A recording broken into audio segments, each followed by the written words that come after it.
Venezuela is pledging to add 25,000 troops to its coastal states to tackle drug trafficking. Now, the move comes after the United States ordered the deployment of fighter jets to Puerto Rico to fight drug cartels, and a U.S. strike on a boat that killed 11 people last week.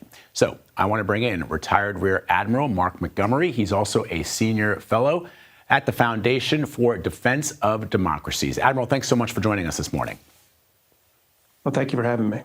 So, Admiral, as you know, the United States is carrying out these operations in the Caribbean, and it appears that they may have killed civilians in the conduct of this operation. Is that legal? Yeah, this is a very challenging legal question. I think the Trump administration puts forward two arguments, both of which I'm not sure stand up, to scrutiny. The first is they argue that like in the 2001 authorization to use military force against al-Qaeda, if al-Qaeda was carrying explosives to the United States, we would strike them.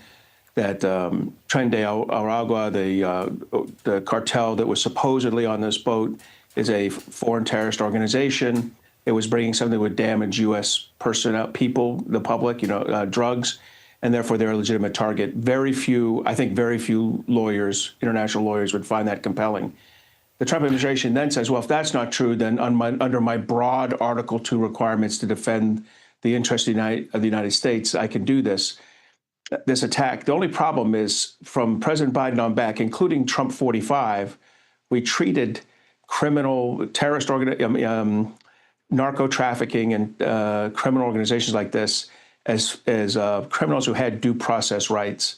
And this kind of strike is obviously not a due process right. And I worry greatly that we don't know who each of these 11 people were. I'm confident there was drugs on that boat. I'm confident there were bad people on that boat, maybe even Tren de Aragua, foreign terrorist organization, designated people on that boat.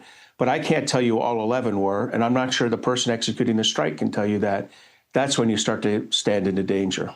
Right, because if the shoe were on the other foot, if a foreign country struck at a U.S. vessel with American citizens on board, suggesting that they were doing something nefarious, we would want to know what the proof is and what that due process was before they carried out that attack. It doesn't strike me as any different in this case, given especially our laws and our Constitution. The last week, as you know, the President of the United States changed the name of the Defense Department to the Department of War. And I want to play a soundbite for you and get your reaction to it. This is how Secretary Hegseth described it. Listen. We're going to go on offense, not just on defense. Maximum lethality, not tepid legality. Violent effect, not politically correct. We're going to raise.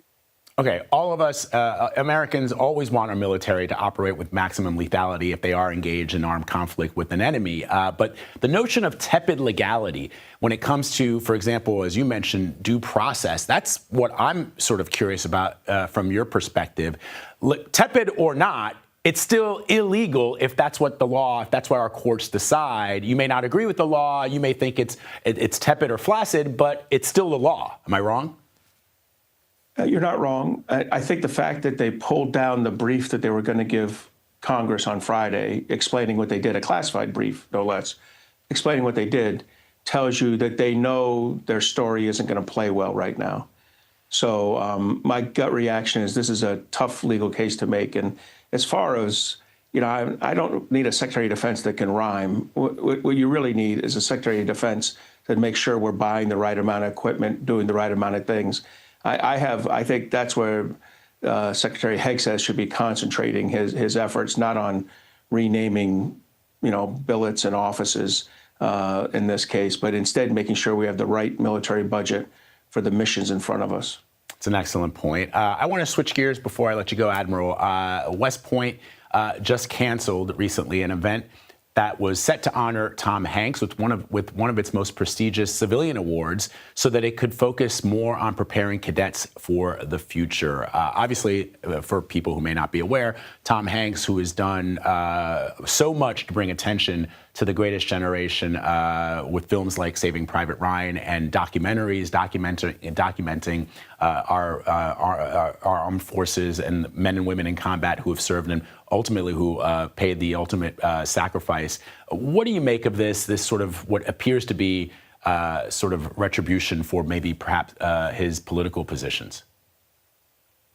Well, I'm pretty sure that's what it is. So what I'd say is Tom Hanks is a good friend of the military. Military officers like myself watched his movies. We understood what a great recruiting tool they were for us. He pushed forward the strongest, most positive images of particularly the United States Army over the last 30 years in movies. And, his movie Destroyer was a great discussion about Navy ships in combat in World War II. So he really was a great advocate for the military, a great recruiter. This isn't a West Point issue. This is a Secretary of Defense issue.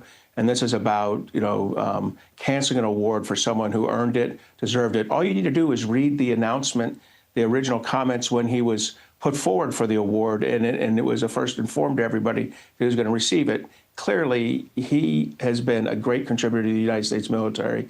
He was an obviously qualified recipient for this award from the Alumni Association, and it's disappointing that they pulled the rug out from underneath this event.